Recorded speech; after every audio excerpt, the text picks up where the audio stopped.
Putting in the Skoolie subfloor was a much longer and more complex project than I expected. I did it all by myself, so um, I had the extra step of cutting my plywood inside of the bus and then having to clean up sawdust Mageddon. It was awful.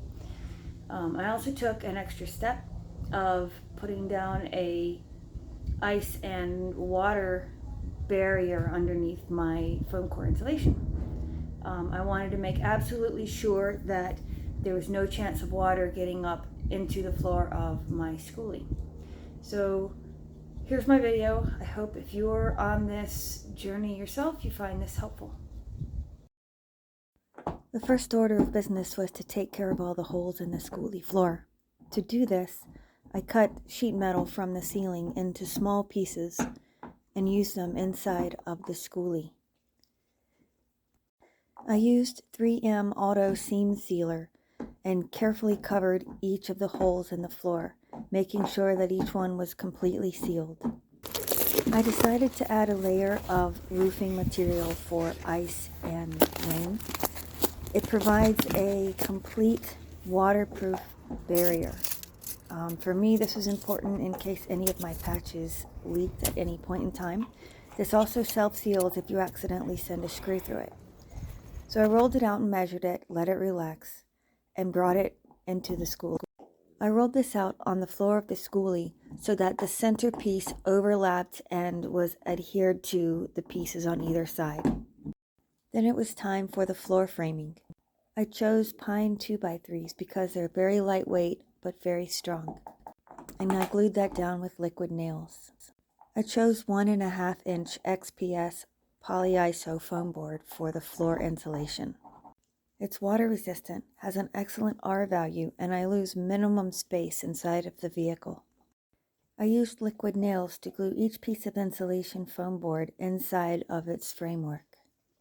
Because I chose to use 3/4 inch plywood and it's me working alone, it was too heavy for me to lift out of the Skoolie to cut. So I elected to measure and cut inside of the Skoolie.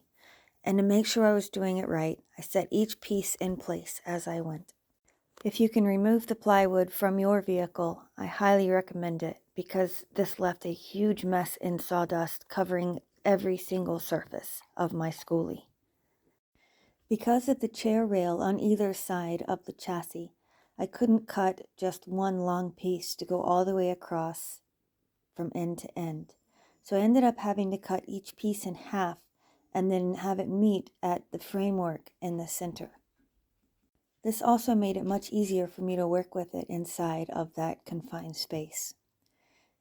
Before I could screw down my plywood, I had to go back and sweep and vacuum up all of the massive amounts of sawdust that cutting inside the Skoolie created. Then it was time to start screwing down the floor plates. Now it's finally time to install my subfloor. I put all of the pieces in just like a puzzle to make sure that everything was going to fit the way that I had cut it to fit. I also took the time to clean off any sawdust that had stuck to the plywood from the cutting. I used star head screws in each corner and every 8 to 10 inches around the perimeter of each plate. The 2x3s gave me about 1.5 inches of space to make sure that my plywood was firmly screwed to the furring underneath. The end result is a strong and structural floating subfloor that doesn't squeak or bow, and it should easily be able to handle construction of furniture on top of it. Before I do that though, I'll box in and insulate the wheel wells. It's a heavy floor, but it should help keep the center of gravity low as I build on top of it. And it's certainly very solid. It was a multi-day project, as you can probably tell. I think it took me a total of 4 or 5 4-hour days working alone. But I think it came out really well, especially for the first time I've ever built a subfloor. Anyway, I hope that you find this video tutorial helpful. And if you have any questions, drop them in the comments.